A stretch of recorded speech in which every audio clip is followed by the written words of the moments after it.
Why radars are not able to detect drones? To low intensity, explosions were reported early Sunday morning in the technical area of Jammu Air Force Station.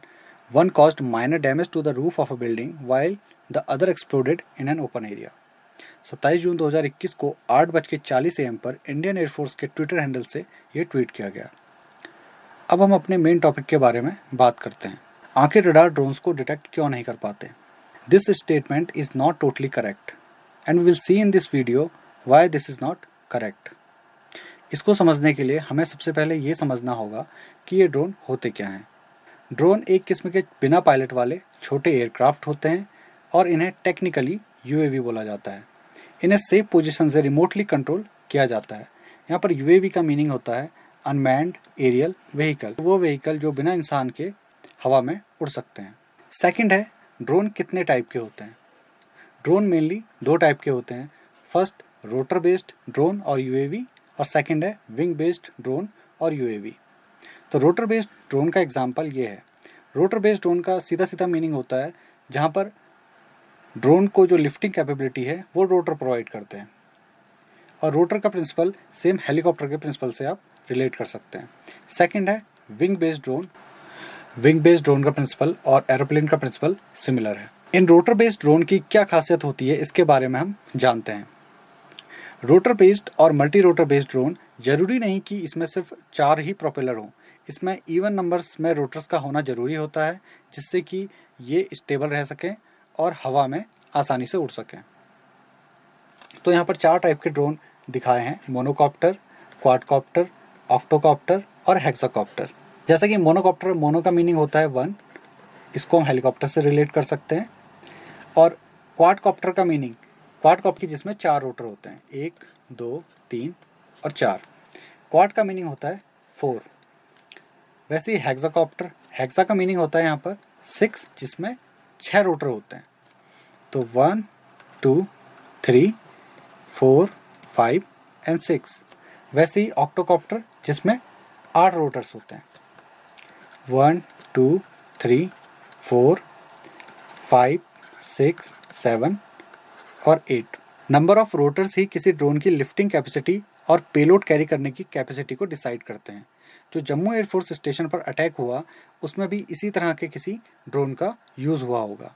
वो quadcopter भी हो सकता है, वो hexacopter भी हो सकता है, वो ऑक्टोकॉप्टर भी हो सकता है। जितना ज़्यादा रोटर होंगे और जितना बड़ा रोटर्स का साइज़ होगा उतनी ही ज़्यादा किसी क्वाडकॉप्टर की या ऑक्टोकॉप्टर की और हेक्साकॉप्टर की लिफ्टिंग कैपेबिलिटी होगी। आखिर ये ड्रोन काम कैसे करते हैं, कितनी दूरी तक जा सकते हैं, कितना वेट कैरी कर सकते हैं, ड्रोन को कैसे कंट्रोल किया जाता है, कितनी दूरी तक इन्हें कंट्रोल किया जा सकता है, ये सब तो इनकी खासियत है। रडार का इन ड्रोन को डिटेक्ट करना मुश्किल क्यों होता है? Why these drones are hard to detect with radar? ये बातें छुपी हैं इन ड्रोन की स्पेसिफिकेशन पे। एग्जाम्पल के तौर पे डीआरडीओ का नेत्र ड्रोन के बारे में हम बात करते हैं। डीआरडीओ का नेत्र ड्रोन एक टाइप का क्वाडकॉप्टर टाइप का ड्रोन है जिसे डीआरडीओ ने डिज़ाइन किया है और किसी प्राइवेट कंपनी ने इसे मैन्युफैक्चर किया है। ये डीआरडीओ के नेत्र ड्रोन की फ़ोटो है। ये एक सर्विलेंस और रिकॉनेसेंस टाइप का ड्रोन है जिसका इस्तेमाल डिफेंस फोर्सेस निगरानी के लिए किया करते हैं। तो इसकी स्पेसिफिकेशन और कैपेबिलिटीज़ कुछ इस तरह से हैं। इसकी लेंथ 0.9 मीटर है। इसकी लेंथ की यहाँ से यहाँ, या फिर ये कह सकते हैं इस पॉइंट से इस पॉइंट तक। और इसका विंग स्पैन है 0.9 मीटर। इसका एम्प्टी वेट है 1.5 kg और इसको फ्यूल कैपेसिटी यानी कि में एक बैटरी लगी हुई होती है इस बॉक्स के अंदर, एक लिथियम पॉलीमर टाइप की बैटरी जो इसे पावर अप करती है। और पावर प्लांट यानी कि 4 इलेक्ट्रिक मोटर्स इसमें लगी होती हैं। ये एक स्पेशल टाइप की मोटर्स होती हैं जो हाई आरपीएम प्रोवाइड करती हैं और इसमें फ्रिक्शन बहुत ही कम होता है। तो इन्हें जनरली बोला जाता है ब्रशलेस मोटर्स, और इनका वेट भी काफ़ी लाइट होता है। तो यहाँ पर आप देख सकते हैं कि ये मोटर्स लगी हुई हैं।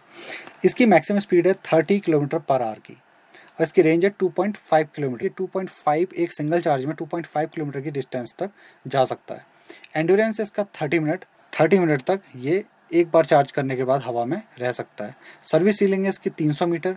300 मीटर का मीनिंग ये 300 मीटर की हाइट तक इसको उड़ाया जा सकता है।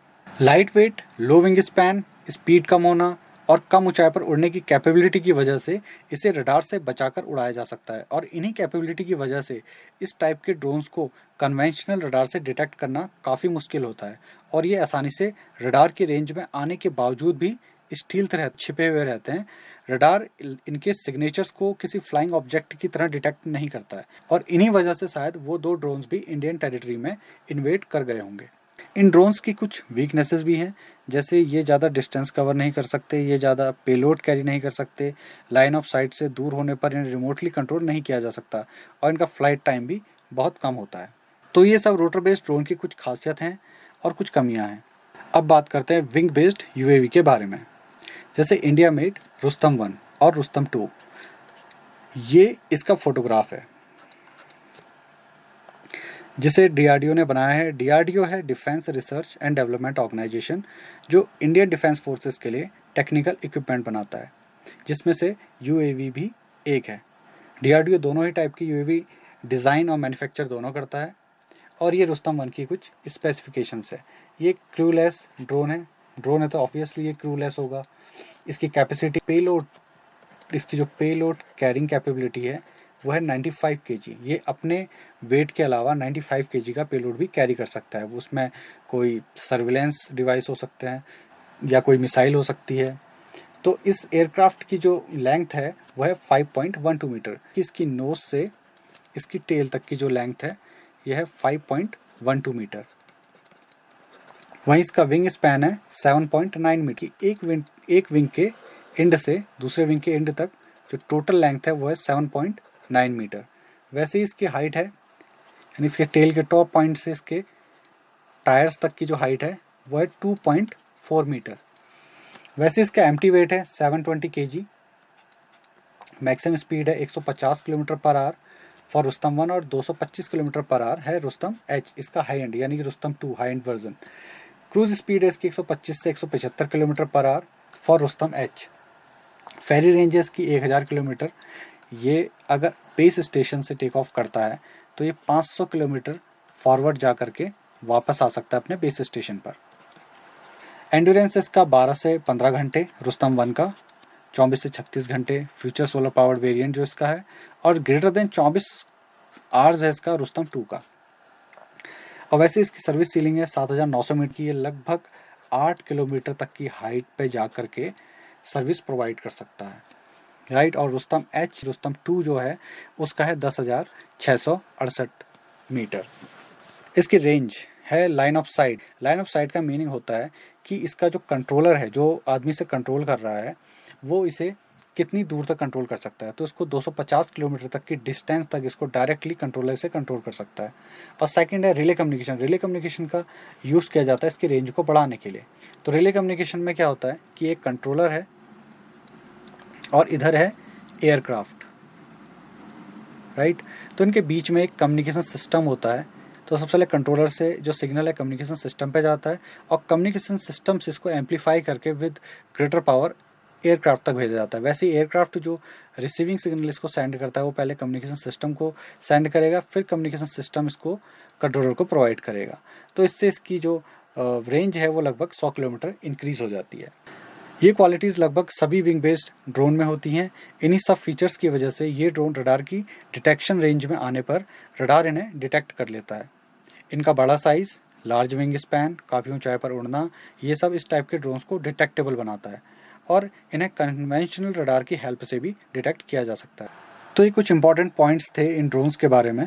आई होप आपको इस वीडियो की हेल्प से ड्रोन के बारे में कुछ बेसिक इन्फॉर्मेशन मिली होगी।